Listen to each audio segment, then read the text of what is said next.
everybody. Welcome to Game Stuff Podcast, official episode 4.5. Yeah, this is technically version 2 of episode 4. Yeah, just so you guys know, yesterday morning we woke up at the crack of 12:30 p.m. and we were recording a podcast for you guys. Yep, episode 4. Early. Sean had biked 50 miles already. Yeah. Yesterday. I like that you're spinning up this whole story that leads into a mistake that has nothing to do with any of this. He was really tired, and he should have been watching the computer and seeing what was going on. I should have. And we spent an hour and a half rolling. The computer showed us that it was recording, and then when we hit pause, all of it shrank down into about like a 10-second clip of like different parts of the 1.5 hours. We only got the unnecessary bullshit before the podcast. That's as far as it recorded. Yeah, exactly. So we're dedicated. We're here again to just redo the whole thing. We remember everything we did. Yeah. So we're going to just say all the same things. We're going to do all the same crazy actions. Yeah. It's going to be nuts. The problem is, it won't be quite as good. I think it won't be quite as good because it's going to be fucking better. Oh, okay. Let's do this. Well, now I'm ready. All right. So if you're new to the podcast, this is a podcast where Sean and I, two developers, get together to talk about all things games. Mm-hmm. We talk about announcements. We talk about new releases. Talk about what we're playing. Yeah. We kind of get into a weekly roundup where we discuss all of the news from the previous week. And this podcast is we're trying to make sure it goes live every Monday before noon. That's going to be our goal. We'll do that. So we want to be consistent for you guys. Yeah. So let's just get right into it, man. Like, what have you been playing? Me? Yeah. Personally? What have you been playing? Personally? Yeah. Tell me about your personal video game playing life, kind of personal, but yeah. I've been playing Thumper. I think we should just share it for everyone. Well, I already did, yeah. Oh, okay. Thumper. Yeah. It's not that personal. Okay. It's just a rhythm game. Thumper sounds more personal than most video games, I don't know why honestly. they would ever call it Thumper. Well, aren't you thumping? No. Isn't that the whole point of the game? You're Bambi's sidekick? No. And you're going through just kicking ass? You would think that is the point. Yeah, in 2017, we're still bringing that one back. We're getting Bambi sequels. But no, do you remember there was a Bambi sequel? I kind of purged it was like a all Disney sequels. sequel. That's the problem. When it goes direct to video, you shouldn't watch it. Which is weird because like on video is where I watched most of Disney movies to begin with. So why, when it went right there, did I just not want to watch it? There was also a second How to Train Your Dragon movie that wasn't How to Train Your Dragon 2. Oh, really? It was like a holiday special or something made by some you other gotta do the studio. holiday special. Once you've hit it that big, you go straight to the holiday special. George Lucas did it. It was Star Wars. I think that one wasn't even straight to video. It was straight to Netflix. Oh, and which back then was not good. Now that's actually a good thing. Yeah, like that's kind of a good thing. But yeah, they had to turn that around. Yeah. Straight to Netflix was like, oh boy, Netflix. Ooh. As you'll see later in the show, there are actually some exciting gaming rumors hitting Netflix. They're not even rumors. Yeah, they're actually just new TV series that are confirmed. But anyway, let's get back to Thumper. Tell me about what the fuck this is. Thumper is kind of like Rez, kind of like, I forget all the other games that it's like. Yeah, amplitude, frequency. Well, I never played Rez, so I can't even say what that's like, honestly. Well, it's basically... Are you riding on a track? You're riding on a Guitar Hero track, and you're pressing buttons in time with the rhythm. Yeah. And it's twisting and turning, and you do all these different combinations to hit certain keys, basically. And this game is billed as a horror game because it's very... The music is very ambient and spooky. And it's not really the driving, like, thumping music that I would expect. It's mostly just this kind of, like, these really wavy synths and then a lot of percussion. Okay. So you're flying down this track, doing all your actions, getting hit by spikes and stuff. And the goal is sounds scary. That's horrifying. The spikes are pretty scary. Like, getting hit by spikes in real life would be horrifying. That's true. So in a video game, flying down a Guitar Hero track would be pretty horrifying in the first place. That's true, dude. It's just the abyss if your on body either was side. just strapped to a Guitar Hero track and all these fucking notes are just flying at you. Holy shit. Yeah, when you fail, they're just slapping you. Yeah.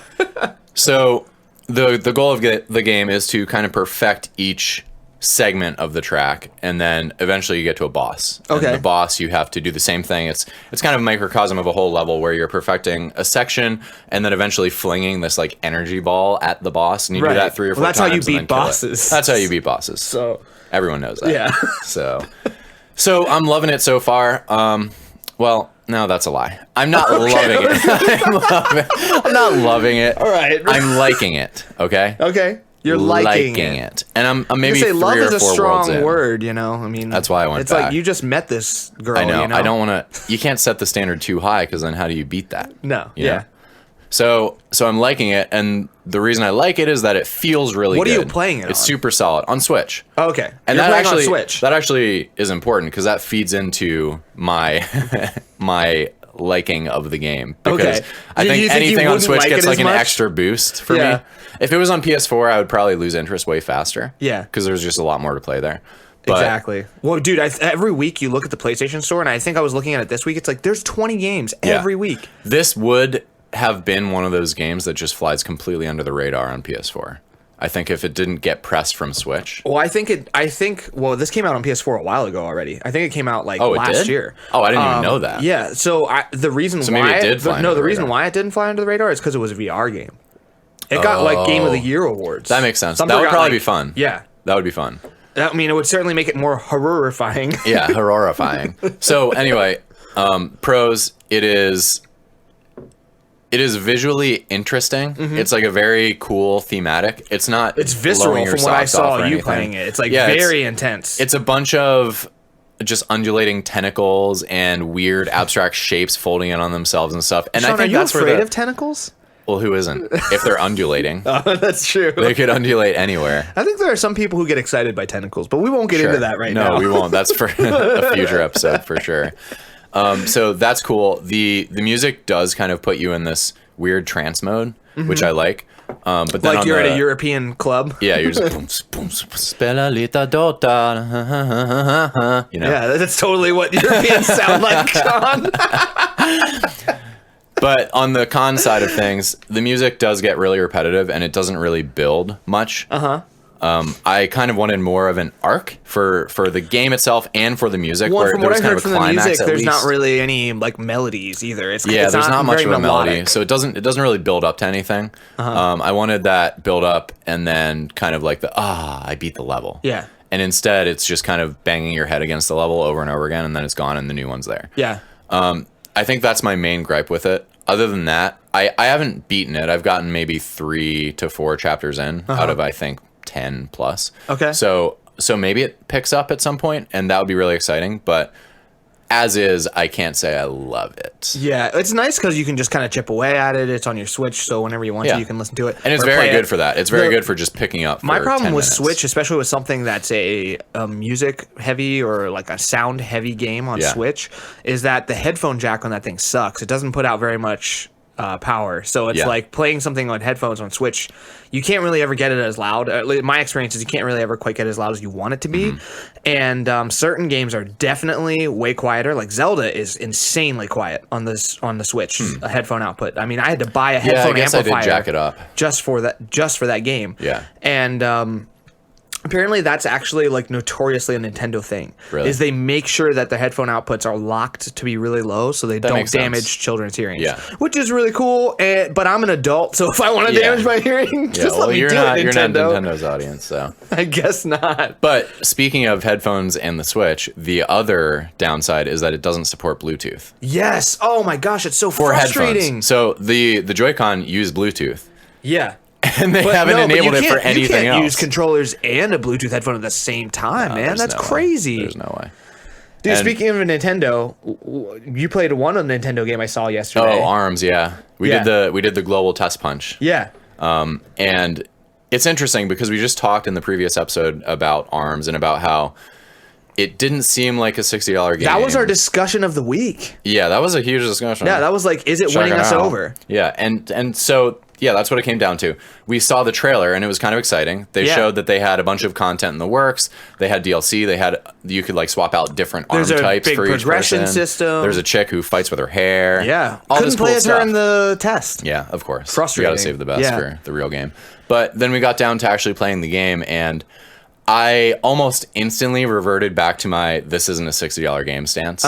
Where I can't see myself playing this for tens of hours. I can Yeah. see myself playing it with people 2 or 3 times and then moving on to a different game. Yeah. Which sucks because it's a really unique concept, and I love how indie it feels Yeah. from Nintendo. But Yeah, I just don't think it will have the staying power for me. So I'm gonna flip the script here a little bit. I mean, so God. far we've said exactly the same words we've said yesterday. The Almost. podcast is fucking Did on your the opinion tracks. change?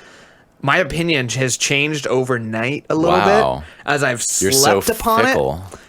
No, I've slept upon it a bit. And yesterday I was very much like, yeah, this isn't a $60 game. Whatever. Oh, I remember that. ARM Yeah. sucks. Yeah. Oh, you said that. Yeah. Yeah, I said all these things. But today I'm just gonna be like, yeah, I'm in the middle of the road now. Like when we watched the direct, I was like on the side of the good side of the road. I'm not sure where this analogy is going. So you were driving on the right side of the yeah, road. I was driving on the right side of the road. Not into oncoming Not traffic. into oncoming traffic. And then now you're driving into oncoming traffic. You're like, I got to get the fuck out of here. This isn't for That's me. not fair. That's what you just said, dude. I'm just saying it. I'm just saying it back to the audience. No, I'd the like way to they think deserve that to I hear was it. driving on the correct side of the road, as I always do. And then I took an exit. I was like, Okay. no, I'm getting off. You got took the exit. I'm getting okay. off at Bundy. I'm not saying you're killing people. I'm just saying you're just like you're There's a getting out chance of there. I might? Is There's that what a you're chance saying? you might. Okay, so now I'm in the middle of the road. I'm standing between the cars, just passing me by. I ain't going nowhere. I'm just gonna stand there. Yeah, he likes doing that. And so I'm standing there, and I'm just like, I actually, when I picked up the controllers and I played the first round yesterday, Yeah. I was like, that was really fun, and and I got really into it, and the matches feel really intense, which is like surprising from Nintendo. Yeah. And the only thing that really bummed me out was that like, I think I didn't know that you could play without motion controls, and I think I read on Reddit that you could. Certainly people with Pro controllers could, and I'm not sure how you turned that on with the Joy-Cons. I would have liked to have tried that because the motion controls are actually really good. They're definitely fun. Yeah. Like twisting the punches is really cool. They were responsive. The thing I didn't like with the motion controls was like moving your character. Like moving your character with like tilting the Joy-Cons didn't quite feel as responsive as I wanted it to be. And then also blocking was really frustrating. So that just didn't ever seem to work the way that I wanted it to. The game was really fun though, and then they had the volleyball mode and a fight mode, and the volleyball mode was really cool when you're 1v1. When you have another like 2v2, like and You you're playing can't rely on online, that it's other pretty person. fucking annoying. Yeah. But I bet in split screen or something 2v2 would be really fun. Yeah, potentially. So- and I like that they have those other modes. Yeah. I mean, even it kind of reminds me of Rayman Legends and the soccer mode. Just a cool soccer little thing. game is really that fun. soccer game is awesome. Yeah. That whole game is awesome. It's great. Definitely check Rayman out if you haven't. Michelle Ansel, write in. Tell us Yeah, why are we getting another Michelle. Rayman game? Maybe we are. GameStuffPodcast@gmail.com. Honestly, I could probably play Legends for another year. Yeah. There's so much content. That's a ton in of that. content. But yeah, ARMS. So I liked it. But I don't think I will buy and spend time on that. It's just not on my list right now. Yeah, we'll see. I'll see what the reviews are when they come in because that could sway me one way or the other. I actually like the more I'm thinking back to my time with it. I had a really fun time playing it. Yeah. And I'm not sure what time. I think today we're recording on Sunday, just so you guys know. I think there might be another playtest at some point today, like one more, Yeah, and then they're supposed to doing be. it next weekend too. So I'll probably get into it like one more time before it actually launches. I would I'm check it more out excited again. for Splatoon still, but Sure. Though that's kind of same boat for me. Like I don't know. It falls into this weird place where it's not a hardcore member of his genre. It's not a hardcore shooter. It's not a hardcore fighting game. It's also not the most casual. It's not Smash Bros. It's not I don't know, what's a casual shooting game? I don't know. Call of Duty? No. Call of Duty is a pretty casual shooting game. That's why people get so into it. I would say it's mass market. It can be hardcore. It's mass market. But yeah, you have the option of going harder core with Call of Duty. I guess your core. I guess maybe Splatoon does fall on the casual shooter side of things. Yeah, I think so. But I don't think you would like look at that game and be like fucking esport right here. Yeah. You know? Well, it's definitely not there. And then I guess I don't see myself just getting into that IP either. Yeah. Kids and Squids. I don't know. I don't know. They're It's winning me. unique and They're it winning feels me cool, over. but yeah. I like because they're in Mario now, and I like seeing them in Mario Kart. Yeah. So I don't know. In that way, they're I don't know kind of their like they're names, sneaking but them in. I Squid think Girl? it's just Squid Girl? yeah, Ink Girl or whatever. I don't know. I don't know. I haven't actually played much of the first Splatoon, so I am totally ready to be proven wrong. But Yeah. So the other thing that I've been playing. Well, is that all you've been playing this week? yep. Okay. So for me, I've been playing as like I was saying yesterday, I'll continue our perfect trend of saying everything perfectly that I said yesterday. Perfectly. So you're getting the exact same podcast, guys. Don't worry, you're not losing out on anything. Double the podcast. Double the podcast. Although I do realize now that I forgot to say, like in the little rigmarole in the beginning about game stuff podcast@gmail.com. You can write into us there. Oh, yeah, so that's I feel like important. I want to slip it Let's in just as soon throw as that in the possible. beginning. Because I definitely I'm hoping that we can get you guys writing in and giving us feedback on the show. And you can follow us at Game Stuff Pod on Twitter. So, but yeah, so I've been playing Disgaea still, which this has been like 2 or 3 weeks now. I'm still just absolutely loving it. And something that I didn't say yesterday is that I actually really like the characters in this game for some reason. Really? And they're so fucking ridiculous. There's a guy that like he keeps saying super before everything, and he's like, I'm gonna get super reckless, and it's like so ridiculous, but it's like he's cracking me up, and he's like, I'm super angry, and like he's just fun. And then then you have like the stoic hero character who's just like, oh, I'm brooding and everything's, everyone's so annoying, and then you have says that? No, he doesn't say that, but that's like how his character is. And then you have the girl who's just like she thinks that the super brooding character is like her slave basically, but he doesn't give a fuck about her. And it's just like they're all like a really fun ragtag group of guys and girls, and that I'm surprised that I'm enjoying the story mode as much as I am. I'm just like, these situations are ridiculous and these characters are dumb, but I'm laughing at what they're saying, and like I'm actually compelled to keep going because of that.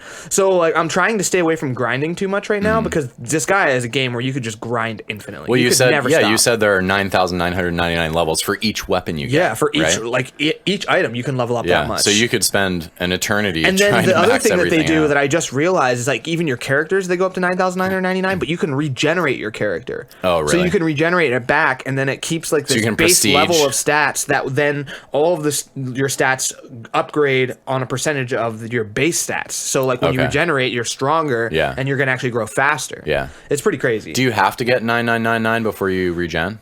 No, you can regenerate anytime. So they are actually saying that it's strategy. They're actually saying I was reading online that if you regenerate early a couple times, it actually benefits you. Okay. But I don't know. I'm trying to stay away from that because I just want to like play the story and have a good time. Yeah. But it's so fun to grind. It's like I'm gonna take this shitty weapon and make it way more powerful. Yeah. And then you unlock all kinds of cool stuff from it. So I'm playing that, and I'm absolutely loving it. And then this is a little bit new because yesterday night, I was sitting around and I was like, I've been talking about wanting to get Injustice 2. You've been talking about it as if you're not going to for weeks. I think we actually called out on the podcast that you're definitely going to buy it. Even though you don't yesterday we might have said I was definitely going to buy it. And it happened. I fucking bought it, dude. Last night at like 12:30 at night, I'm sitting here and I'm like, man, I really want to play Injustice 2. So I bought it. And it took a while to download, which is frustrating. But they let you play the game once you get to like a certain point on the download, which is I love that they do that with newer consoles. And the only thing you couldn't play is the one thing that I really wanted to play though is the single player campaign, which everyone says is amazing. And so what I ended up doing was playing this thing called the multiverse. They have this multiverse mode, which is a single player mode where you have all your characters, and all your characters have levels. So all of the fighters can level up. So not only do you level up, they also have gear. And all your gear changes how the characters look. What? So it's like full on RPG. Do you have skins with Injustice 2? It's not even skins. Like it's DC literally characters? equipment. It's like I was playing as Wonder Woman last night, of course. One of my faves, my bae.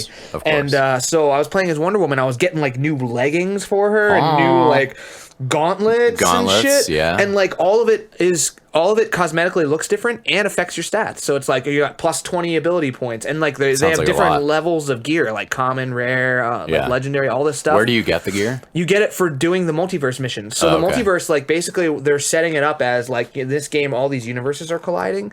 So you're being sent to all these locations to fight other DC characters, right? And so a mission will have like 4 fighters, and you got to fight through and beat all 4 of them. And as you beat each one, when you beat them at the end, you see a progression screen where you get like plus 500 experience points for this performance, and then like you get gear. Do you get a drop? Is it random or? It's random drops. That's cool. And then for beating that mission, you get loot boxes.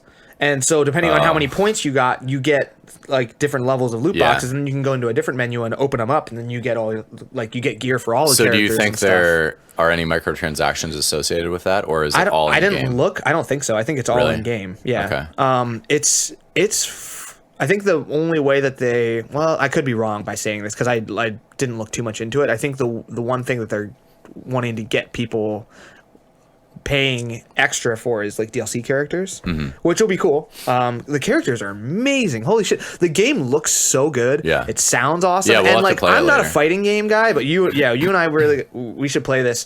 The first Injustice won me over when it was free on PlayStation Network the 1 month, and I played the story mode and I was like, wow, this is awesome. Like this is really well done. It's presented really well. The characters are cool, and like everyone's saying, it's like this is like DC movies need to look at this game and be like, this is how you make a DC movie. These are like your this game characters. right here. Like they're way better than any DC movie.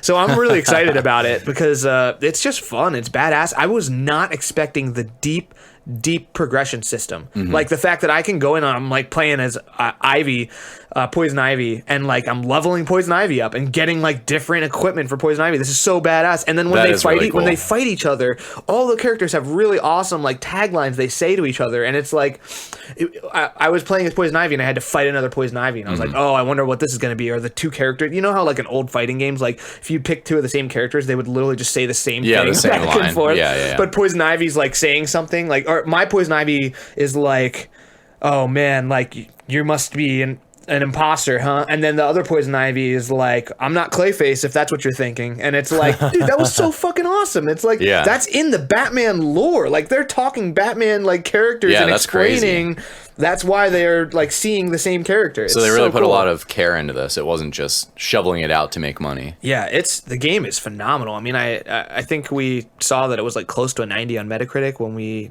last week when we were looking at Metacritic stuff, and it's so good. I'm really excited to play more of it. I can't wait to get to it later today. Let's play it. Let's fucking fight, bro. I want to see it. I want to see it just for the facial animation that everyone's talking about. I mean, that's why I was excited to play the single player campaign, but I couldn't do it last night. All right, moving on. Let's get into one of our favorite segments here. We're going to talk about announcements. Announcements. New games that were announced this week. Now, we only have one. There might be more than that, but I couldn't really find anything else that was like interesting or worth talking about. Yeah. So this one's really cool. Announced this week is a little game that I like had no idea was coming. I mean, I don't know if anyone did. It's called Golf Story. Yeah. And it's like a Nintendo Switch game. I don't know if it's exclusive, but it doesn't say anything about any other. Yeah, it's been tied to Switch. Yeah, it looks like it's tied to Switch. They released a trailer this week on the 26th, and so they're saying it's coming soon. It doesn't have a date, but it says it comes out this summer. Yeah. And this game looks insane. It's like it's like a 16-bit pixel art game. Yep. It kind of looks like Zelda, like a Link to the Past in a way. And then a little bit, yeah. And then you have like a character who is a golfer, and it looks like you just start off and you golf your ball to like a spot in the map, and then you have to like keep golfing your ball to like different locations, and it looks like there's drama obstacles and drama and story, and like it just looks insane. If you he's in haven't a seen graveyard, he's on an island, he's on like a floating golf course. You're like you're the whole point of the game is like golfing your ball to these certain locations, and it looks like it's just like almost an adventure RPG in a way. It's such a cool idea. Yeah, it looks really awesome. Like at one point you see him like golfing a ball that's on fire, so you must get like special abilities. Yeah. I don't know. I'm pretty amped about that game. So coming out this summer, look out for it on Switch. It just looks so pleasant. It does. It looks really pleasant. So that's it for announcements then. Short and sweet. Announcements. Well, okay, let's talk about new releases for the upcoming week. New releases.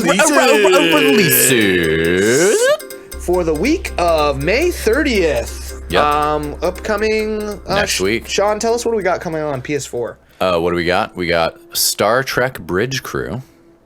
Okay. For all you mega nerds out there. Fucking nerds. Fucking I know. nerds. I have a brother-in-law who's a mega nerd. Oh yeah. Who would play let that? me just take a brief. I'll just talk about him real quick. He might be listening to this.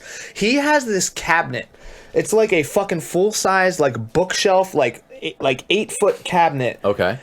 And inside of it, he has like 100 Star Trek ships. They're like they apparently sell these like little scale models of the Star Trek ships. How big? They're like maybe like 4 I don't know, inch? 5 to 6 inches or something like that. Okay. and he's got 100 of them now, and they're just all in this cabinet on display. 100. And like at first, I think if you had like 5 of those and you looked at it and you'd be like, "Oh God, what a fucking nerd! That's stupid." But when you have 100 of them now lined it's up, like that's they a look pretty dedicated badass. nerd. Yeah, and it's just like, I'm not a Star Trek fan, but seeing all the awesome like different iterations of the ships is really cool. And it's I only know of 2 ships in Star Trek. Dude, there's like at the least Enterprise. 100, I guess. But then there's like apparently there's multiple versions of the Enterprise. Yeah, from every. And that's what he has. Like he has movie and multiple show has a versions different of like version. all of the ships and stuff. There's that other one, Spock's ship in the 2009 Star Trek that goes. Oh yeah, I remember that one. I love that one. Yeah, but this should be cool for the Star Trek nerds like my brother-in-law Norman over there. Yeah. I bet he would love this game, but I think it's PS4 VR only. I'm not sure if you can play it without PSVR. Oh, okay. And if you can, I'm not sure what the allure is. You know, playing it without VR. I didn't know it was VR, and now I'm kind of interested. Yeah, apparently it's just like 8 dudes, like you just stand together in a room and you're just like looking around. Well, I guess assume this would be online actually at this point because like you can't. It's not easy to get like 8 PSVRs in one room. Yeah. So you're just like, Did they even sell fire any the of them? torpedoes, and like you're the torpedo guy, and you hit the button to fire the torpedoes. Like that's how it works. Yeah. It's crazy. That's cool. So it's and like I'm sure a lot of you're- teamwork. Yeah, I'm sure there's other UI stuff you have to do, and they're calling out orders and everything. Yeah. So that's really cool. All right. So also on PS4, we've got Lock's Quest coming out. Dude, this one really surprised me because we had to look this up. This was a DS exclusive game, and I actually did some more research since our podcast yesterday because I was looking at it last night because I actually kind of wanted to buy it. I was like, I want to buy that game. It looks like it's going to be launching at $20, which is a perfect price point for this.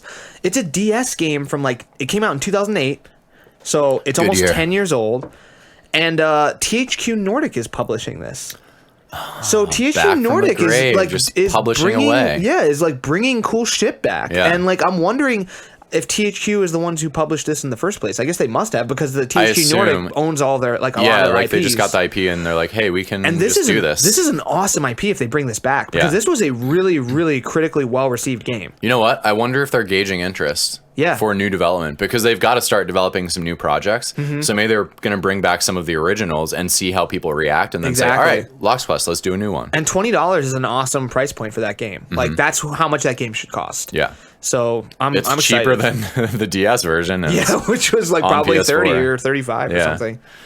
So next up, we've got Victern Vran. I think it's Victor Vran, and I might have spelled it wrong. All right, either way, I have no idea what this. I have no idea what this is. Victor Vran Overkill Edition. You know what? I'm going to do something crazy. We're going to do this live. We're just going to Google Victor Vran just to see what this is. Yeah, it's definitely Victor, not Victern. Yeah, because I have no idea, and it could be awesome or it could be terrible. Okay. And from the screenshots, I certainly can't tell. It looks like a Diablo, like a Diablo kind of thing. Well, let's look at the official gameplay trailer and just kind of get a vibe for this. It's Peggy 16, so it's adult. Wired Productions, what have they done? It's got like an interesting gothic art style, and it does look like a Diablo. It's very Diablo-esque. This could actually be cool. Could be. There are a lot of these types of games, though. I love Diablo. I mean, honestly, though, there aren't a lot on consoles.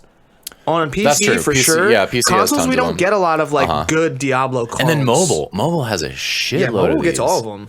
And I wonder if this Dungeon was a Fighter. game first. It looks actually pretty good. The graphics are cool. The gameplay looks pretty fast.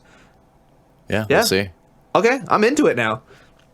I'd be very interested to see reviews for that game. Yeah, me Because too. I have no idea what type of developer made it. I don't know. I haven't heard anything about it. Yeah. And also, Well, that's who the thing hell with is PS4. Victor Everyone's. Vran? I mean, he's the main guy. He's And why the guy is this you're the playing Overkill as. Edition? Is this Because you're killing a port? more than you would any other. Oh, you're killing edition. over. Yeah. Instead of you never Exactly. went Not underkill. underkilling. Overkilling. Underkill. All right, and then next up. Oh, should we just skip this one? No, let's read this one. This one's important. This one's good. Titanfall 2 Dulk. Oh, Titanfall 2 DLC. Titanfall 2 DLC. Yeah, let's skip it. Free DLC this week. Brand new Titan, Monarch Titan. Got some Prime Titans in there. New map. Well, not new. It's a remastered version of a Titanfall 1 map. Did you guys steal People the are getting Monarch pretty Titan? amped about this. Did you steal the Monarch Titan from Horizon? No, is that a what? What does that have to do Yeah, with the Horizon? Monarchs. Zero Dawn? Yeah. Monarch is a fucking butterfly, bro. Oh, right. Yeah, it's not like a female. Did Horizon steal that from the butterflies? It's not a female figure of power. But she is. She's a female badass Titan. So that is a female figure of power. All right. Just so you know. Hey, to each his own. Yeah. Okay, whatever that means. Moving on. Xbox. All right, Xbox. Also Victor Vran, thank God. Yeah, I know. I wouldn't want to lose that one as an exclusive. Tropico 5. Now, 1000. I feel like Tropico games are.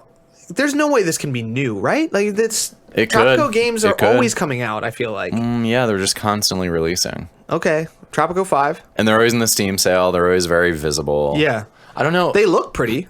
I know some people play them. I just don't really. It's like I don't know what like the a city difference is. Building game, or it's like a civilization in a way, right? Yeah, like but I'm not sure what makes it about unique. Yeah, I think it may be just the setting. And maybe it's it like has a tropical. more depth. I think it might have more depth, like political. Well, there's like, Politico too, political. isn't there? I don't know. Shit, maybe I don't know. Let's get off of this before we dig ourselves into a grave here. Next up, Perception. Perception. Okay, I did not know this was coming out like now. This game was kickstarted a while back. I think it's an indie game from like a BioShock developer. At least one BioShock developer. They've got one. I'm not sure if it's more. It might be a whole team. You play as a blind girl who like has to hit her cane against the ground to like echolocate and like see the world around her. Yeah, and so it like highlights everything. It sounds so indie. It's definitely very indie, yeah. Like they built a whole game around the mechanic that any other, like all other games use, like Horizon uses and Witcher. Oh, let me find Witcher stuff Sense. in the Wait, what if environment. we made a whole game with Witcher Sense? Yeah, Witcher Sense, Arkham Asylum Sense. Yeah. Arkham Sense, yeah. It's not Bat Tech or whatever. Horizon Sense. Aloy Sense. That's also on Switch. The Perception apparently is also coming out on the Switch this week. And I might play it now. Yeah, it's just weird. I need Switch games. Switch is also getting Astro Duel Deluxe. Perception is not a full price game, right? I don't know. I couldn't tell you. I doubt it's $60. Yeah. If it was $60, then I would just fucking break my Switch in half. Yeah. Okay. Let's shake on it. Is that a challenge? All right. So yeah, Astro Duel Deluxe. Which sounds cool. Yeah. It sounds like we didn't look this one up, but it sounds like a card game to me. We should start looking more of these up. Duel. And you know what? I think we should do the descriptions. Yeah, we were going to do descriptions and we forgot. We'll do that next time. We'll do it next time, guys. It. Don't worry. Yeah. We're going to read descriptions of the games. And then on Vita, we've got a newcomer, a new old game. Yeah. Ys Origin. Well, it's a remake of an old game. And I'm actually excited about this. It came out on PS4 a while back. It's in the Ys family of games. It's the first one. Mm-hmm. And Ys Memories of Celceta is like one of Vita's most beloved games. So I'm excited to check this out. It's an action RPG. I love action RPGs. I feel like they're just right at home on the Vita as a handheld and a portable game. Yeah. It's really great to just pick up, just kind of kick some ass, get some loot, and then call it a day. Yeah, just kicking ass, get a loot. Yeah, I'm excited about that. Kicking ass every day, guys. I think that's it for the new releases for the week. It is. Awesome. New releases. All right, so let's move into our next segment. This is a segment that we do every week where we kind of talk about all the news from the previous week, kind of tear it apart. It's called the Weekly Roundup.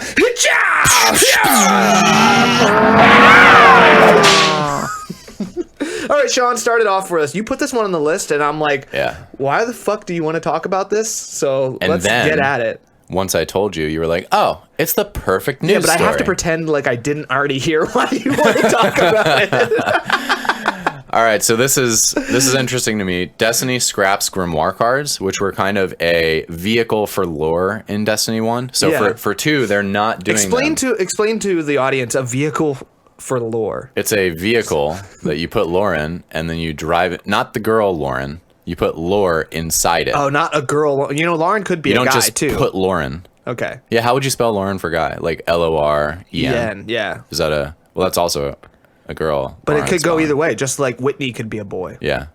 What? I'm just saying.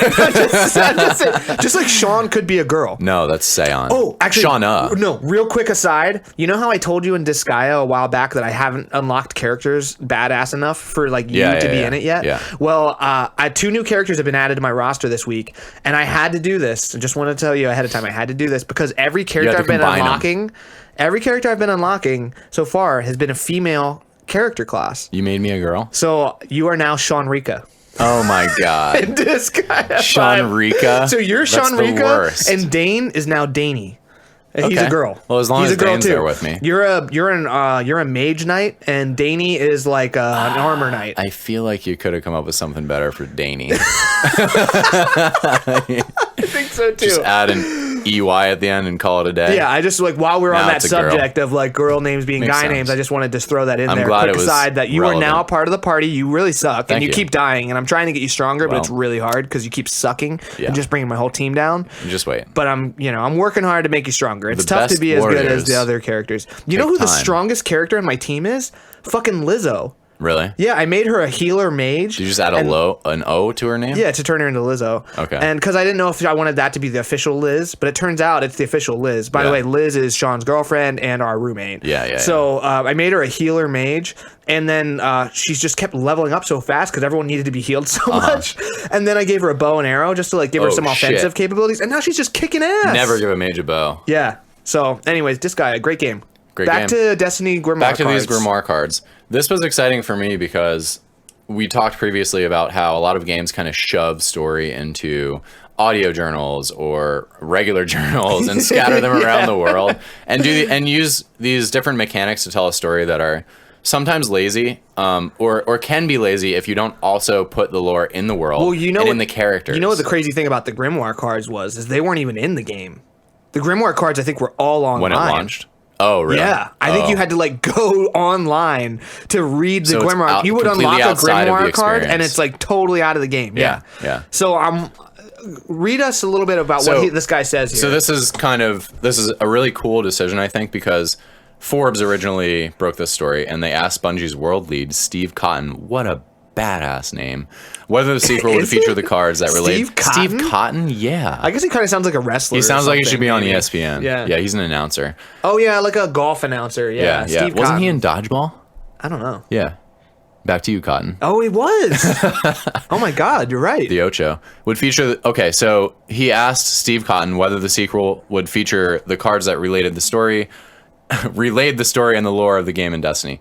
And Steve Cotton said the answer to that question is no, and the reason it's no is because we want to put the lore in the game. So they're taking a very firm stance on doing better with the story Yeah, this read time the around. next quote in the paragraph because I actually think that describes it a lot better than I was expecting. So he goes into more detail. We want people to be able to find the lore. All the story is told through the adventures. It's told through the characters in the world. It's told through the campaign, and it's told through scannables you find throughout the world. Okay, so scannables. Okay, this is mostly about that. good. Yeah, this is mostly like exactly what we want. It's mostly like it's told through the adventures. It's told through the characters in the world. So you're talking to people and they're telling you. It's told through the campaign. We're gonna tell the story, and that's gonna be cool.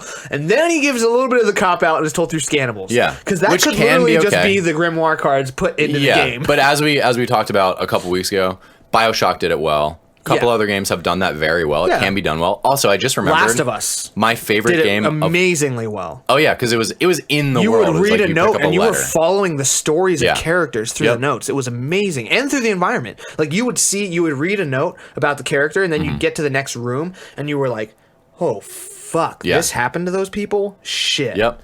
And I kind of just thought of this right now, but my favorite game of all time is Metroid Prime.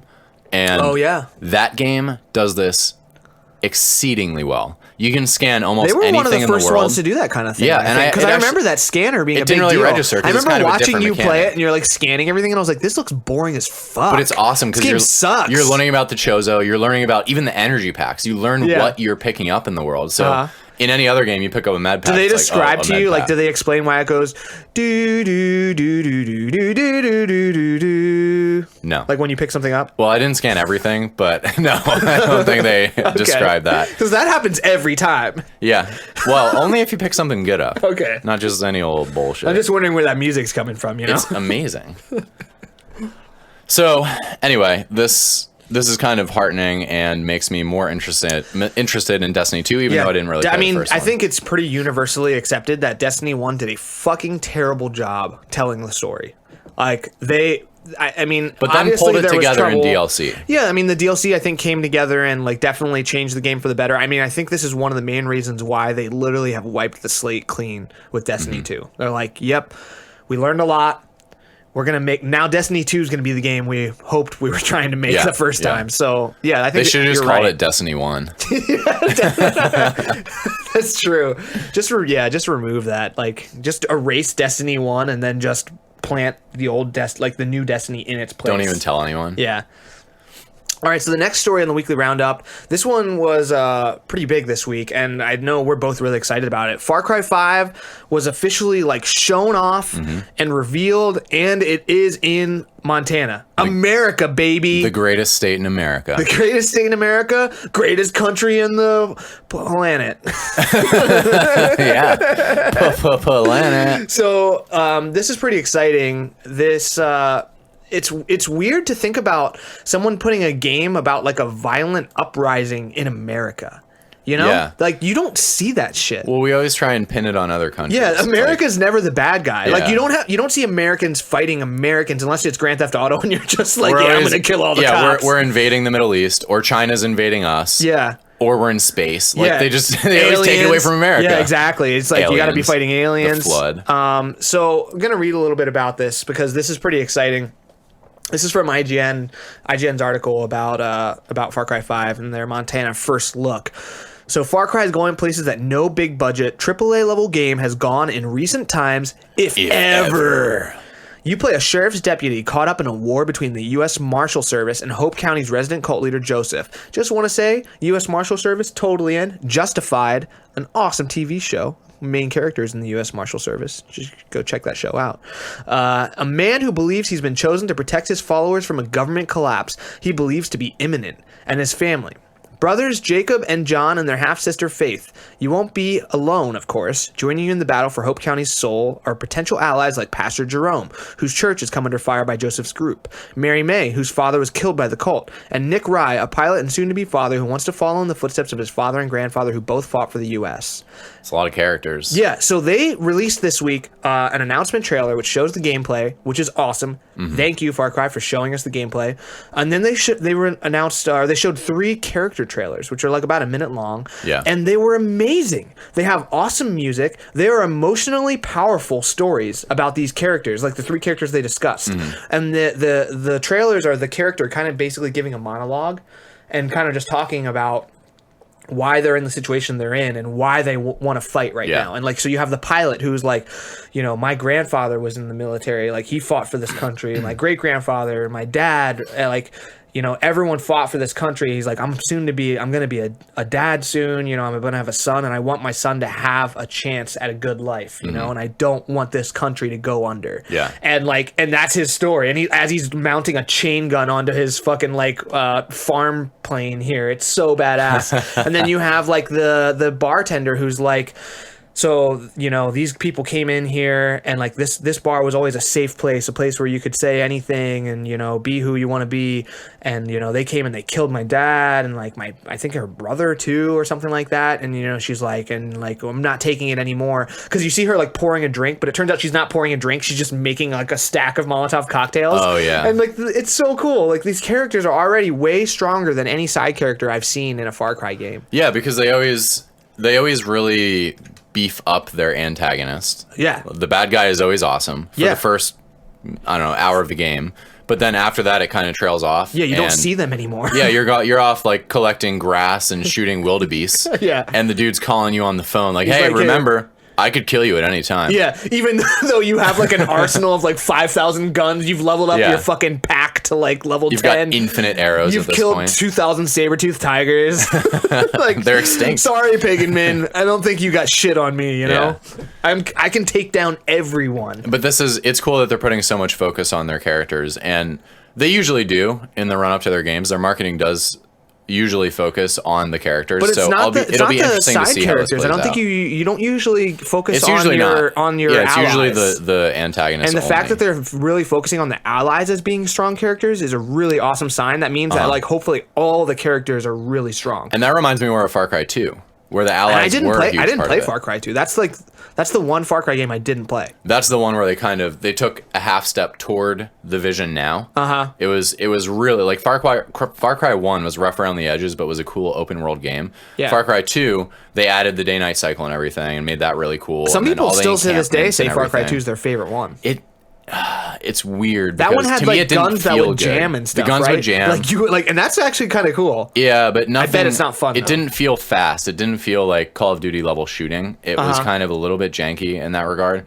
But exploring the world was really cool, and it looked amazing. And it was one of the first games I remember that you could start things on fire accidentally. So you're out in the middle of the field and you shoot a bazooka or something, and the backfire would start the grass on fire. Oh, God. Suddenly you're Like, just right next to surrounded you. by an inferno.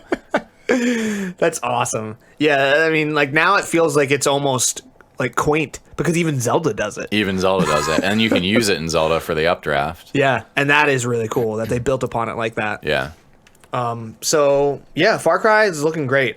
People are getting excited about it. I know a lot of coworkers are surprised. Like a lot of people are saying like this might be the first Far Cry game in a while. Really? And I have played every Far Cry game since 3. I played 3 for about 45 hours, loved it, didn't finish it because like I think those games have a really strong start and then they like the middle, like you were saying, where people are just calling you on the phone. Yeah. It dies out. Like it starts to die out and the story doesn't keep you going. Yeah. And then Far Cry 4 started off really strong. Pagan Min was really cool, and then it was like, whoa, I already did all this exact same stuff in Far Cry 3. Didn't care that much. And then they're such beautiful games. they're too. beautiful, yeah. And then I played Far Cry Primal. Far Cry Primal was awesome. I played that more than Far Cry 4. That was really cool. For them to go like double down in a different direction that much made it really awesome. Yeah. So I kind of hope they keep doing this mainline Far Cry and then fucking batshit crazy Far Cry. Yeah, just go crazy. Yeah. In fact, it'd be kind of cool if Assassin's Creed did that. We were talking about how the animus is a little bit odd and kind of forced into those games. I'm so sick of it. It'd be cool if they had the main Assassin series in different historical cities, and then they just decided like, hey, the spinoff's going to be Just have fun with it in you know? modern times in New York City or like, whatever. I think of the first game to start that, which is going to tie into our next story. Actually, is Red Dead Redemption. They did Undead Nightmare. That was the first time I think I had seen someone like taking a serious game and releasing a fucking serious expansion, like a huge expansion, like basically the whole game. And like just flipping it upside down and doing something crazy. They're like, yep, no humans anymore. Everyone's a zombie. And you're fighting like supernatural spirits and like Bigfoot's here and you're taming the horses of the apocalypse. Yeah. All of this shit. That game was so fun. Yeah, I never got to play that, but I The heard music so was many good different. things. Like the color palette was all swapped and creepy, and it was just a really, really cool thing. So, Sean, tell us what's going on with Red Dead. Well, as you may have guessed, Red Dead 2 has been delayed to spring 2018. Now, I would like to say, oh my God, I'm so No! surprised. But I can't, because seriously, what game that Rockstar has made, like, doesn't get delayed, Yeah, you know? it's just It always happens. And you know what? The part that actually kind of pisses me off about this is I was listening to some people talk about this where they were like, you know, Rockstar didn't have to announce this game last year and say it'll be out next year this time. They didn't have to do that. No, they didn't. And I'm sick of that kind of shit. Like, you know, like someone was saying, like, we're in the post Fallout 4 world where they announced that game at E3 and they're like 6 months from now it's going to be out. Yeah. And it was. Well, and that was awesome. And now I didn't really like Fallout 4. I didn't think it was a great game. I liked it. It but wasn't I as good as like Fallout 3. that strategy. Yeah. I really, really like It's that. it's good for us. But the thing is, Fallout 4 wasn't the first time a developer had done that. No, but So- I mean, they're bucking the trend of people announcing a Sure. game like fucking Final Fantasy 15 10 years before it comes out. So 10 years, I totally get that. Or MGS4 even, where it just spans generations, basically. Or anything Kojima's doing. Anything What about Kojima Death does. Stranding? We're Yeah, not going to see Death that game Stranding, for another yeah. 6 years probably. But the bottom line is that I don't think it actually has any sort of negative impact on the franchise, and I think may actually have a positive impact instead. I think Ubisoft would disagree with you. Why? I think Ubisoft would disagree and say that it does have a negative impact on the franchise because they had the Division ran into this, Watch Dogs ran into this. They announced the games like 3 years ahead of time, and their marketing fucking like fizzled out because the games ended up looking worse when they shipped than when they even showed them off. Yeah, and yeah. that hurt them, and that's why they've kind of stepped back from that, and now they pretty much will only announce a game. It seems like within a year of it coming out. Yeah, and that's very tied to the generational leap because they were basically tech demos at the turn of generation. So that's always a tricky time. But I think Rockstar, whenever they do this, they kind of go quiet for a while, and then they like always, 5 years. and then they always have their 3 month to 6 month out. They have a super solid marketing plan. Where I remember for 4, they had those awesome videos of Nico just walking around the world and like. Things were exploding behind him basically. Like there was a newspaper stand that just exploded into newspapers and it looked so cool at the time. And they plan that stuff so well in the lead up that it really doesn't matter what your first interaction with the game is. They can plant the seed in your mind. They can incept you like 2 years beforehand and then come back and still make you excited. In general, I think they are an exception because no matter what, when they announce a Grand Theft Auto game, it's going to be the biggest thing on the planet. Yep, and people are going to buy it. I think, other studios have learned that they don't have that power and they shouldn't be announcing games like that. You wanna I think consolidate the hype time as much as possible because you want it to be full blast when the game comes out. Yeah. You don't want someone going like, oh, that's a year from now. Why the fuck do I care? Because that's what happens to me. Like when they announced Red Dead Redemption last year, I was like, the trailer, I was like, okay, this looks really cool, but why? I'm not going to get excited about it right now. Yeah. Like, why would I get excited about it now? It's just going to make my next year miserable. I'm waiting for this game to come out. So one thing that it does do for them, it allows them to control the message. So in this day and age when leaks are happening left and right, we'll talk about that Mario leak later. Yeah, it's coming up.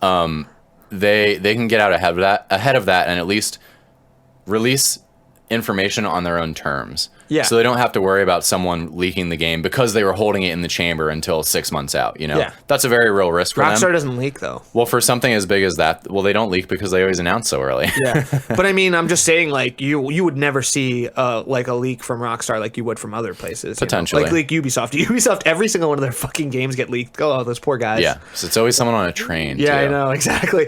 Oh, what are you working on? Oh, I'm just working on this brand new Tomb Raider game that's not announced yet. Yeah, just cleaning up level 3. I guess that's not Ubisoft, but... Good example. That's like something that happens. It's like, oh, that's odd. Wait, did you guys buy Eidos or something?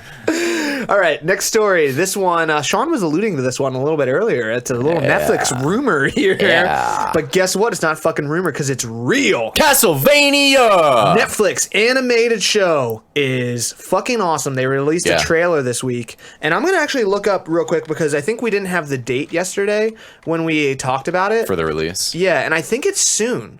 So basically, it looks like it's an anime series, and it looks like it's totally like R-rated and badass. Yeah, the trailer is just like lots of blood, and the guy is just like, they're like, "Who are you?" And he's just like, "I'm the one who's gonna kill Dracula." And it's like, yes, I want to watch that so bad. So it comes out July 7th, 2017. That's soon. That's soon. This was only announced for a couple months ago. Man, those Japanese anime studios fucking crank things out so fast. Yeah, dude. I mean, it blows my mind, and I know it's kind of I think it's pretty well known that like working conditions in anime studios is pretty bad. Yeah, I think they crunch really factories. hard. But thank you for doing that thanks, guys. for us because I'm really excited about this. So I'm going to explain a little bit about this. They say the plot will be a rough adaptation of Castlevania 3, Dracula's Curse, which makes sense given how deeply that game tapped into the Castlevania mythology. Dracula's Curse told the story of Trevor Belmont and his mission to slay Dracula once more in 1400s Europe. Fought to stop Dracula from ravaging Europe in the 1400s. They're missing some words here. Yeah, it's not. This was also the game that together. introduced Alucard, Dracula's son, which is going to be fucking awesome. And you see Alucard coming out of a coffin in this game. It's such a cool name. Yeah, I love it. So we're excited about that. July 17th. Let's do it. July 7th. July 7th. Yeah, I'm so ready for that. Netflix binge fest. Binge fest. There we go. All right, next story, Sean. Monster Hunter XX. Coming to Switch. Okay. So why is it not Monster Hunter XXX? Because that's right. I'm didn't develop that joke it. back. Because you didn't develop it. That's probably why. So we're assuming this is. We didn't actually do research, but we're assuming this is either a 20th anniversary edition kind of thing. Like, yeah, I don't think that they really explain like maybe why it's called XX. Because like that's what I'm wondering. If they get to 30th anniversary, then do we get Monster Hunter XXX? Because that's the game I'm buying. I want Monster Hunter XXX. I want those monsters bearing it all. Okay. You know what I'm saying? I think they already do. I think they pretty much bear it all already. But whatever you need. Okay. So this is cool. I'm not a Monster Hunter fan. We're both not Monster Hunter fans. I don't like how the game feels. We've tried feels. Monster Hunter games, but we tried them a long time ago on like PSP. On PSP, yeah. And so that's probably not the best way to play a Monster Hunter game. And I think that they've done a lot of work to make these games feel better. Yeah, and I think after Dark Souls came out, they probably adapted some of that. Yeah, from what I read, like the most recent Monster Hunters have like really fast fighting styles that actually like feel pretty responsive. Cool. So I'm pretty excited about that. And remember, playing on PSP was the worst camera experience you could possibly have. It was terrible. So we didn't have the best Monster Hunter experience. But so this is coming out on 3DS and Switch. Yeah, and a lot of people say that Monster Hunter is the first system seller for a lot of consoles. Like when Monster Hunter comes out, you know people are going to buy the console. Yeah. So this will be landing at a time when Switch needs momentum, and that's really good because it's going to just put a healthy amount of sales on the market and give it the boost that I hope it needs to just continue going into next year. Yeah, what's kind of a bummer about this is that it's a 3DS game as well, and honestly, graphically, the game does not look that good. Yeah, but when you look at it, looks it's like fine. People were expecting this to be, I guess, like the first HD Monster Hunter game, and I mean, when they say HD, I guess probably mean like just taking it into a better, like a better generation than the Wii U. Yeah. Like making it look better than that, and I guess it doesn't. Yeah. So I don't know. It looks like it could be cool. I guess it's going to be released in Japan on August 25th, but they don't say when it's coming to North America. So they never do with Monster Hunter. It's so annoying. Like, and they do this with Dragon Quest too. Yeah. They know that we fucking love these games over here. Why won't they tell us? Like, maybe we won't release this one. yeah, I know. And every time it's like this little tease, like, you know, like, yeah, I mean, we're thinking about it. You guys I mean, better be good. If you really want it, just let us know, I guess. So it's kind of bullshit. But Yeah. anyways, looks like more Monster Hunter. Yeah. I think that's really all we. More Monster Hunter. If we had to like just condense that Yeah. segment into like one sentence. It's Monster Hunter. It's Monster Hunter. Okay. Okay, next story. This one's exciting to me. There's a new Dragon Age being in the works. Being in the works. They're worksing on it. They sure is worksing. They are working on the developing of a new Dragon Age. So this game, apparently, it was kind of like, it's being announced in a weird way. I mean, I wouldn't say it's an announcement, but the writer for the game, Alexis Kennedy, I guess I don't know if he tweeted this out or what he said, but he said he's working on the lore for writing on a new Dragon Age game. There's huge differences between all that and what I'm working on at BioWare, Kennedy told Eurogamer with a pause, adding, which I can now legitimately say is in the Dragon Age franchise, although it has been known for a while. Notionally, it was a secret, but because of who I was working with, everyone who cared knew. And then the day I started, Mark Dara, executive producer of the Dragon Age franchise, tweeted saying, "Welcome to the Dragon Age franchise." So I thought, well, I guess that's official now then. Which is such a convoluted line of communication. Yeah, it's so weird. It's like someone tweeted out, "Welcome to Dragon Age." So he's like, yeah, I guess I can say I'm writing for a new Dragon Age. You'd think that he would just ask. Yeah. Or there would be some sort of communication behind the scenes that makes this message better, but for some reason it's all through Twitter. You think Alexis Kennedy is fired now? Oh, I hope not. Yeah, I hope not too. I'm excited about this. I really love Dragon Age. We kind of went on a rant about Dragon Age yesterday, and I'll condense it, I think, a little bit. Yeah, that'd be good. But Dragon Age is a really cool game. Dragon Age Origins was a really special game, and I think Dragon Age, as well as Mass Effect, just lost its way. Like, Dragon Age was a hardcore RPG. Mm-hmm. Mass Effect, when it came out, wasn't a hardcore RPG, but it was an RPG. It was a role-playing game. RPG. You got gear, you shot guys, and you got experience for killing them, and you leveled up, and it was really, really cool. And both of those games lost their RPG roots. In a way, like Dragon Age Origins went to Dragon Age 2, which took away all of the role-playing elements of creating a character and a race and like deciding how the story played out, and put you in a defined character that the story was, it was a defined story that, you had to play through. Yeah. And that kind of sucked. There was backlash on that. And then they made Dragon Age Inquisition, which they brought more of that back. Yeah. You could create all kinds of different races. Super polished. Yeah. I mean, I played as, who are the big guys with the horns? Why can't I remember their names now? Oh, I'm mixing like so many different fantasy tropes. Which is weird for me because I'm it's not like Kuvari or something, right? No, I'm thinking of Kimari from FF10. Yeah, I can't remember what they're called right now, but really awesome to be able to just pick whatever race you want and roleplay that way. But Dragon Age Inquisition still just didn't quite have like enough of the same magic I think the first Dragon Age did. So hopefully they kind of get back to that and we get something that's a little bit more like just more role-playing game. Yep. And for me, this is I'm torn on Dragon Age because I played the first one for 10 plus hours and went through several origin stories trying to find one that a character that I really liked. Yeah. And I just kind of fell out of it. After 10 or so hours, I had played as a mage, I'd played as a warrior, which is boring. I love warriors. I'm always a warrior. I played as like a dwarf or something. And after that, I was kind of like, yeah, these origin stories are cool, but I don't want to play the real game. And then I played Inquisition. I played a bunch of Inquisition, and it was beautiful. I couldn't believe how polished that game was. Before Witcher 3 came out, that was like the grandest, most beautiful RPG that I played. The environments are really cool looking. That's the part that's like really interesting. Like each map that you go to is very distinct and very beautiful. Yeah. That is a pretty fantasy world. And every time you see the dragon from that area flying overhead, just going wherever its roost is, really cool. Such a cool moment. I forgot about that. Like the dragons were like end game content for that game, and it was just like, because Dragon Age 2, I think it didn't even have a dragon.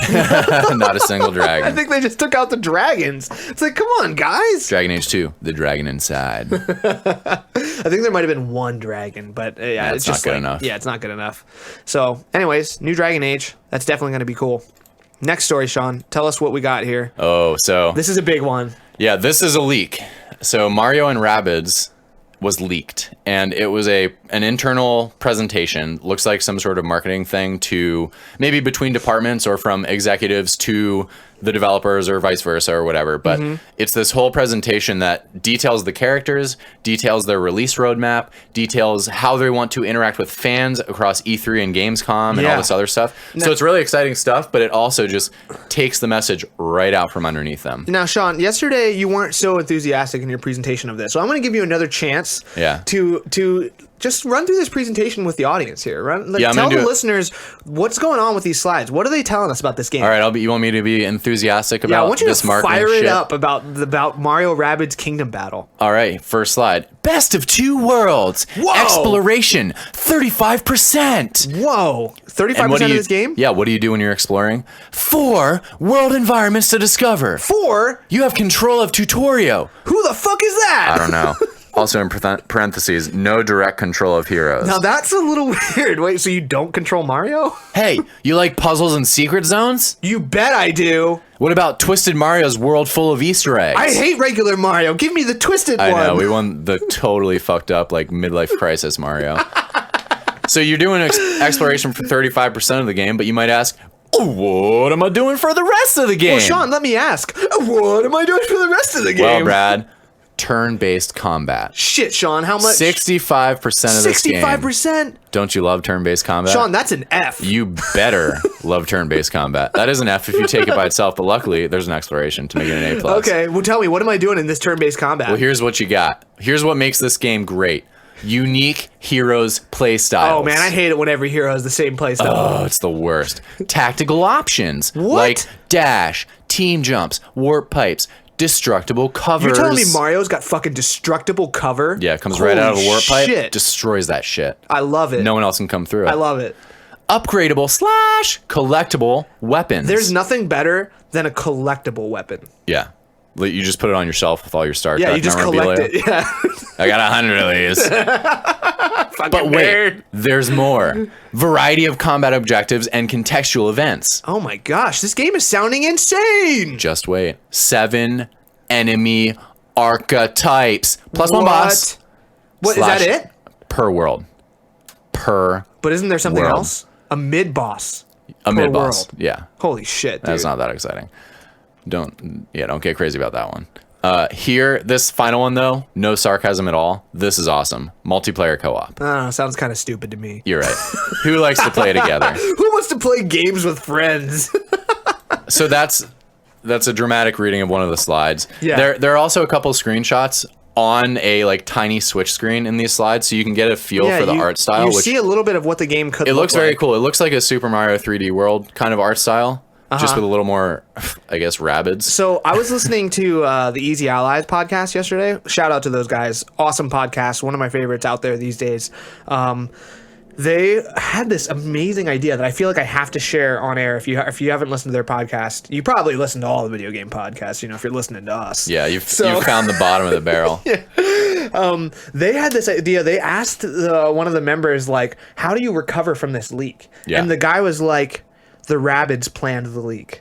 That's how you do this. Yeah. You make a video sense. where you're like getting amped for the marketing presentation behind the scenes, and you have the presentation in your hands, and then like you turn around and it's gone. Yeah. And then the rabbits are like running off, and they got it, and That would they're be the awesome. ones who leaked That would it. be really and great. then they started getting really crazy. They were like, "What if?" This is like some Kojima level shit. Yeah. And this is an intentional leak, and Yeah. this isn't the game at all. Yeah. And they're like, I don't think like, they they're like- thought that far. Because the but- thing that they were complaining about, and I totally agree with, is the art style. It's not unique. It's not. Oh yeah, this is like when you look at Paper Mario, you know that's Paper Mario. Yeah.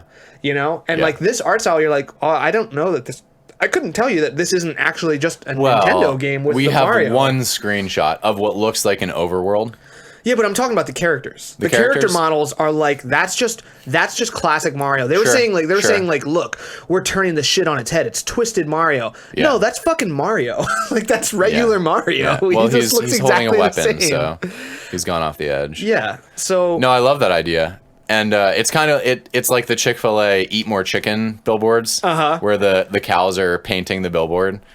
Like the rabbits just take it out of their control Yeah. and go with it. I mean, if they end up doing that, like that would be amazing. That would totally recover this entire leak, I think. Yeah. So we'll skip like some of these other Honestly, slides. to answer that question though, like I don't think they have to recover from this. I don't Yeah. think this does any real damage. To I don't them. know. I mean, when you look at it from like, okay, I'm a games journalist kind of guy, and I see this shit, convince media / gamers, like that to me is kind of like, Well, I mean, it's an implicit goal for everyone at Yeah. every conference, so it's just brush it off. Who yeah, cares? I guess so. So Sean, read us down like the brief. They have a final slide that's like a summary of kind Yeah. of like the game and their goal. Like I don't know, just the brief summary of the Yep. game, I guess. So the title is Mario plus Rabbids Kingdom Battle, or Mm-hmm. RKB codename. Not that the codename's gonna work now. Yeah, The genre is crazy combat adventure. not regular combat adventure. Crazy. Crazy. The release date is August/September 2017. So either they're very indecisive, or they're releasing in multiple territories at different times. Yeah, and what's cool about this is like that's soon. That's like Yeah. 3 months from now. Yeah. Well, and that's great. Like Switch getting games gets They me. need it. They need gets it. me excited. So I love that they're actually stacking some legit content towards the end of the summer. Yeah. The platform, obviously, Nintendo Switch. It's a Switch exclusive by Yeah. Ubisoft. Like, Yeah. This is like we talked about this a little bit yesterday, but I feel like I have to reiterate. Like I thought Ubisoft was fucking done after Rayman Legends bombed big time on Wii U Why would Ubisoft be done after that? because they made an exclusive game for Oh, Wii U. you mean done making exclusives for Nintendo? Yeah, I mean, I feel Oh, like okay. supporting them like at launch and all this Yeah, shit yeah, because yeah. like that game did terrible. They actually delayed the game so they could get it on other consoles first because Wii U was selling so poorly. And the fact that they were like, this game has been in the works for a long time. The fact that it's coming out this year. Yeah. And there's no way they haven't been working on this game for like at least 2 years. So they have been in bed with Nintendo for a while now still. And that Well- just surprises me because you don't see that support coming from other studios Yeah. and other publishers. Well, one thing that Nintendo could be doing to grease the wheels, as they Oh, say, you think they're greasing wheels? spend some of their money to get these franchises. Yeah. Give these guys like They want those rabbits. yeah, they give know them those like rabbits. a $50 million, $100 million budget for this so that they don't need to sell it on other platforms. So they recoup their costs, make some profit before they even sell the game. And I don't know if that's what's happening here, but Nintendo, by locking this partnership down, they're definitely doing something right or something different at least than they usually do. Yeah, you know what's actually kind of a funny observation about this, and I'm just the developer they say is Ubisoft Paris and Milan. And Milan, And what's so funny, like interesting, is Despicable Me is a game, is a movie that has minions. You may have heard of these creatures. Now, Rabbids apparently came out before Minions. Yeah. Now, I wonder if Ubisoft Paris and Milan were the original creators of the Rabbids franchise, because the Despicable Me animation studio Yeah. is located in France. So like I'm wondering, like, is this like something that French people are like, they're obsessed with creating these Yeah. little characters This that are like really conspiracy annoying is and crazy? Thickening. Yeah, it's just really interesting that like they're coming from the same culture and country. I'm Yeah. like, okay, like Yeah. who ripped who off here? I don't know. I 'Cause mean, you the wanna Minions say are that- certainly more successful. Yeah, and the Minions iconic. definitely blew up. Yeah. Like the Rabbids have kind of died out, but I think they're But looks like they're trying to get Having back. them on Switch with Mario, They could actually become a huge part of the IP, of Nintendo's IP now. That would be crazy. Yeah. You'll see them in the next everything. God. Every Mario Smash game. Bros, Mario They're going to be in Mario Kart. Yeah. Well, we can only look. Yeah, I mean, I play as a rabid Mario.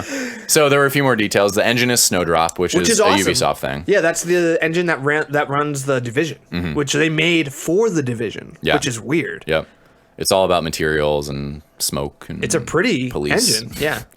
So the story mode length is approximately 20 hours. That's pretty meaty. That's a great length. Yeah. And I'm wondering if that's just like. So they're saying story mode length. I bet there's probably side quests and stuff that will extend it further than that, but I don't know why they wouldn't say that. So maybe there isn't. Maybe that is the maximum it's story length. mode versus, rabbit pinball or whatever. Yeah, I don't know. It's Peggy 7, so that's like an E. All ages can play this and enjoy it. And then the multiplayer is 2 players local co-op. This seems like an awesome thing overall. Like this could, like if you're a parent and you have a kid, this could be a great game that you get your kid in, like playing with you. Like this just sounds awesome. I'm really happy about this. I know a lot of people are like kind of like this is bullshit. Like the game looks stupid. Like I don't know. To me, they're gonna buy it. Yeah, to me, I think this could be really, really great. Yeah.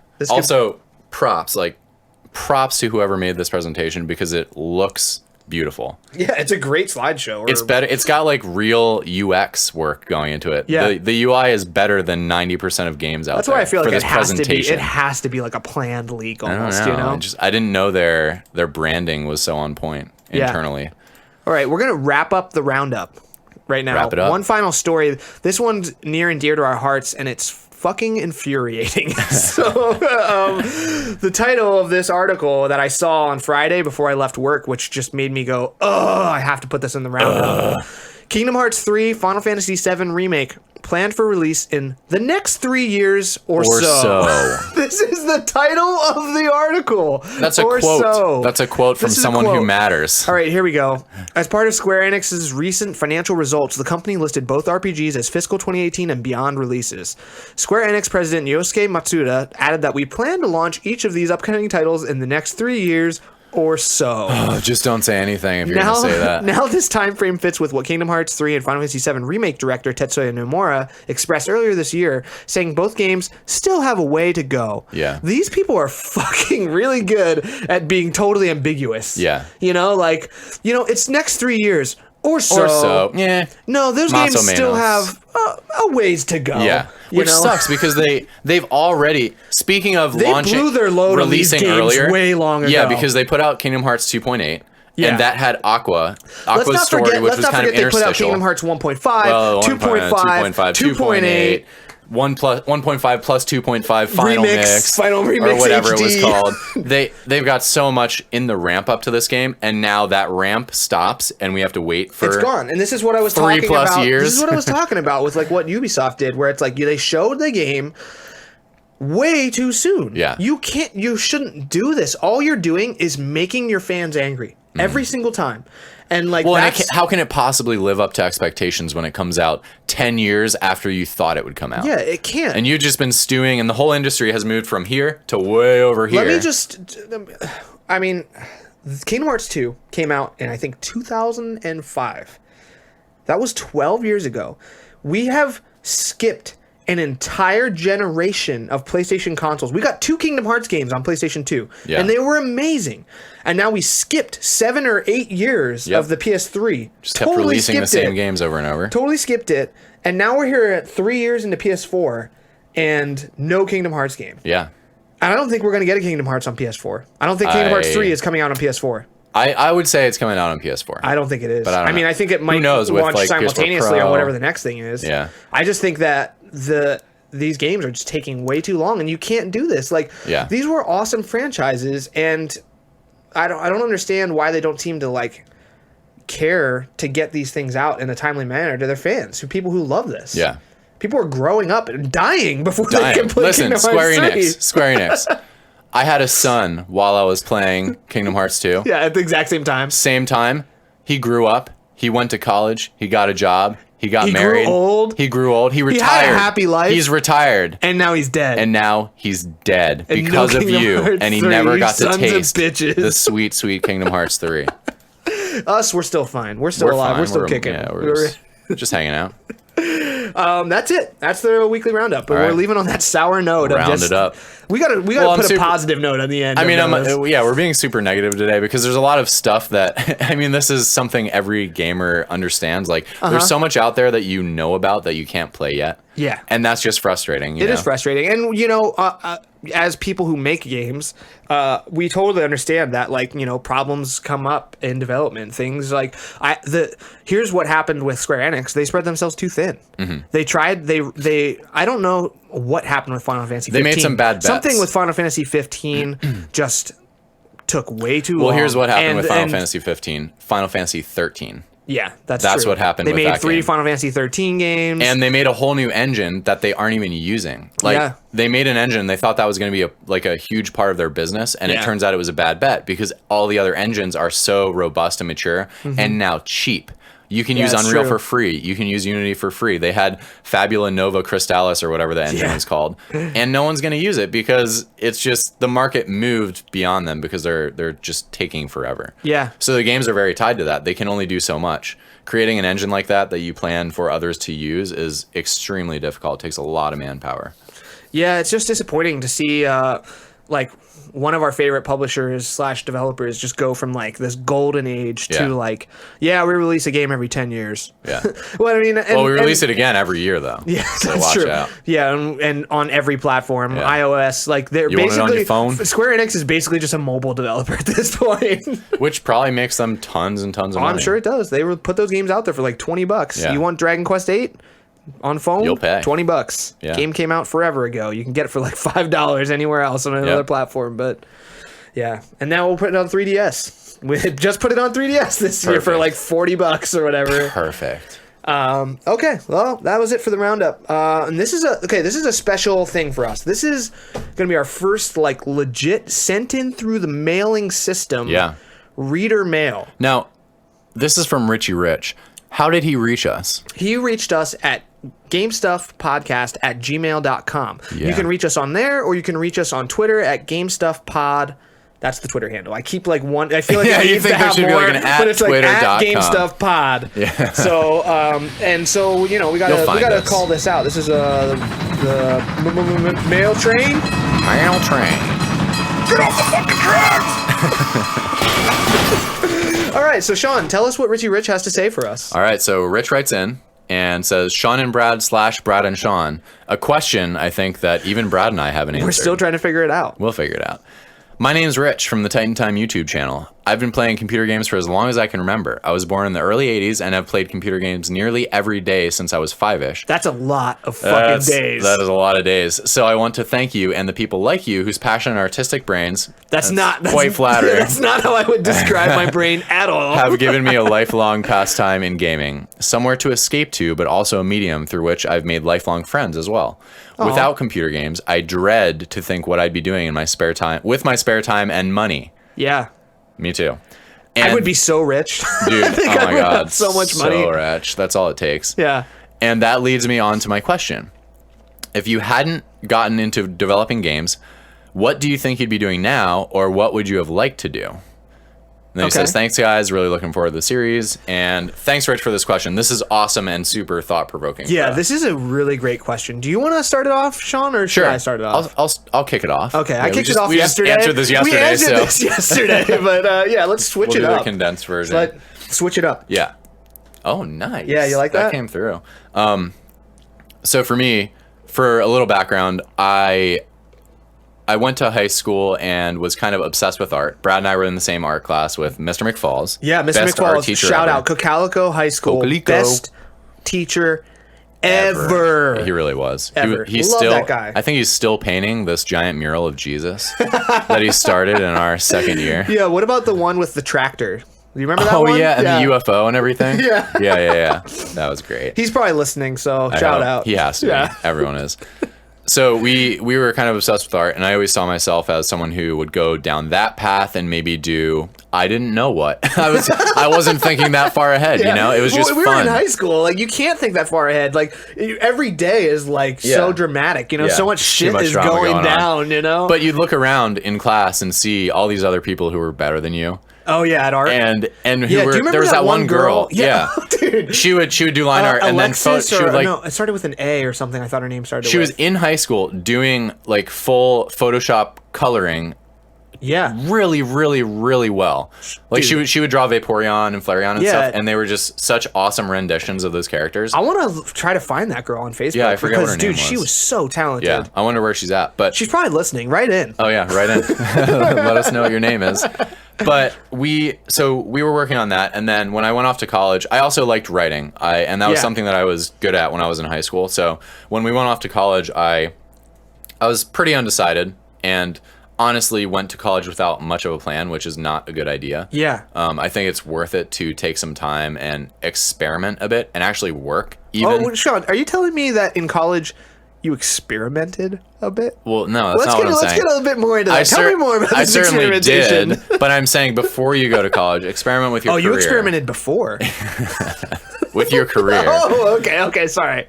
Work with artists, work with engineers, work with whatever you want to grow up to be, basically, and kind of weed out, experiment with them. Figure out what you like, figure out how dedicated you actually are to the craft. Yeah. Before you go spending all your money in college. So I went off to college. And that is actually wise fucking words, because I have still like $40,000 in student debt, and I've been out of school for what is this? 2017, 6 years now. Yeah. Oh my god. That's just the state of the American education system. That's another time though. Yeah.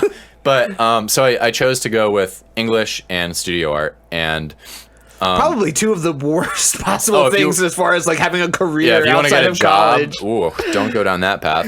But throughout my time there, I kind of flip-flopped a bit, and I also love being active and riding bikes and lifting and swimming and whatever. So I switched to physical therapy at one point, and that's basically like a pre-med track and then grad school. So I was doing that for a little, and this is about the time that I decided to actually check it out. So I went and I shadowed some PTs, and I saw their day-to-day, and it was them having a new patient every 15 minutes, someone who'd had a hip replaced or a rotator cuff was wearing or whatever, and they were just rehabilitating them. And it was very, very boring to me. I could never be like the sit in an office / little gym area and just be there the whole day and not really communicate or solve strategic problems. It was more just kind of like going through the motions. So you're not solving like applying your strategic problems knowledge. like in their legs or anything? No, it's not. like, there's not much strategy about it. So like where I went to school at LVC, they had an accelerated PT program that I was thinking about at one point too,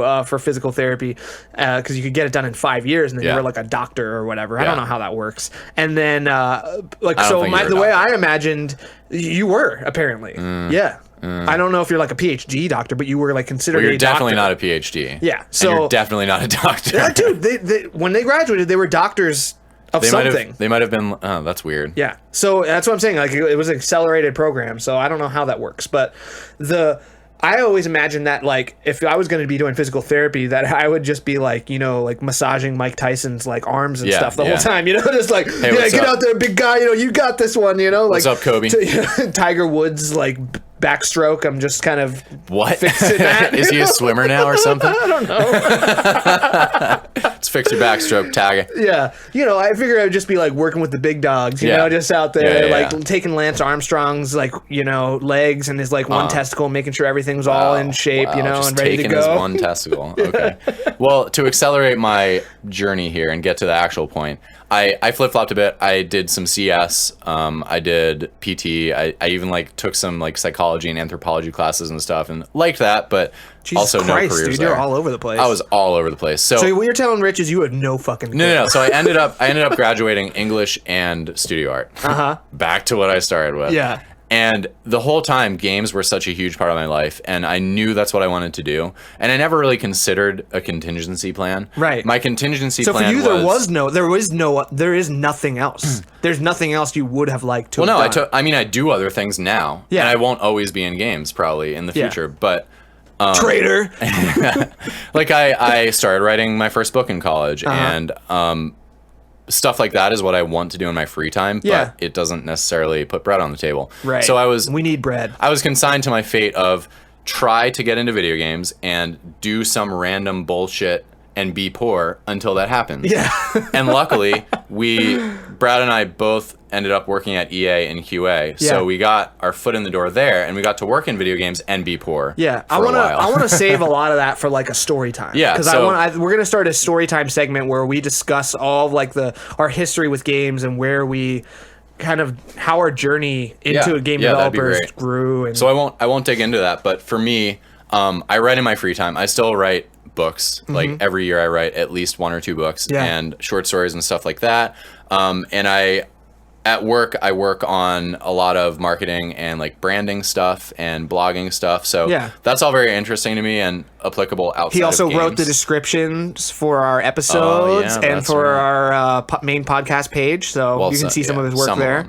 Yeah, my finest work. So I guess for me, I don't really think about that too much. It's kind of like you don't really know until you're in that situation. You don't know how you have to adapt until you're in that situation. You can't really think about it necessarily. Like, okay, so for me, I think about this a lot. I think about how lucky I am to be where I am. And I'm like, holy shit. Like, I am one of the select few who made it in one of like probably the smallest parts of game development, like in general. Like no one hires audio guys, you know? Like, and if they do, you get like one or two audio guys, and they got to make a whole game. You know? So we get shafted all the time. We're getting the shaft, you know, day, night. We're always getting shafted. Just want to say that. And so I think they get it. So just picture it. And so for me, I think about like, where would I be? Where would I have gone? And like Sean said, we both in high school, I wanted to be an animator. I was thinking, I'm going to be, I want to draw cartoons and I want to animate things. And like, that's really cool because that's a passion of mine. I love fucking Dragon Ball Z, and like anime and stuff like that. And we actually have some like really, really old like hand-drawn cartoons we did back in the day we should totally in our share class. those. And we should share those and post those up on like Twitter and stuff. So we'll put those up.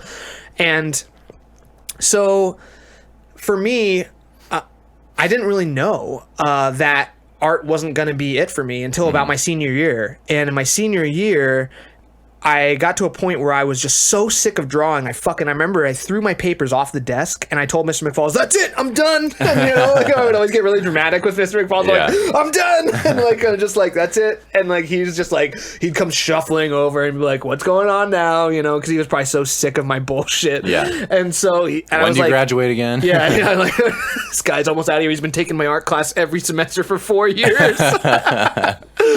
So I told him I didn't want to do this anymore. I think I was burned out, even though I wasn't even doing anything to begin with. I was like the laziest art worker ever.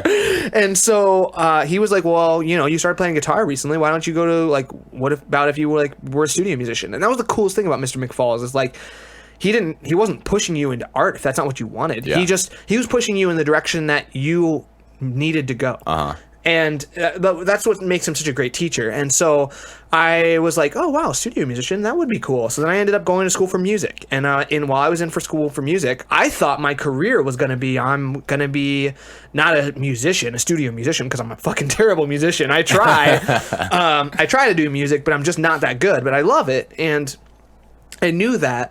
I thought maybe I was going to be like an engineer. So I thought maybe I was going to be the guy behind the boards recording bands and doing stuff like that. So that was where my path was headed. I think that if I didn't get into video games, if I didn't twist or pivot about halfway through school, then I would be probably in a music studio making like $10 an hour, like somewhere just, recording bands or something. But what happened with me is I met a guy who was actually going to my college, Dave Nazario, shout out, who he did an audio internship in Insomniac Games. And so I became friends with him because I heard about that and I knew immediately what Insomniac was. And I was like, holy shit, that's so cool. Like, I idolized this guy. I was like, how did you do this? Like, this is so awesome. That's what I want to cool. I want to do that, like I want to follow in your footsteps. I want to be like you.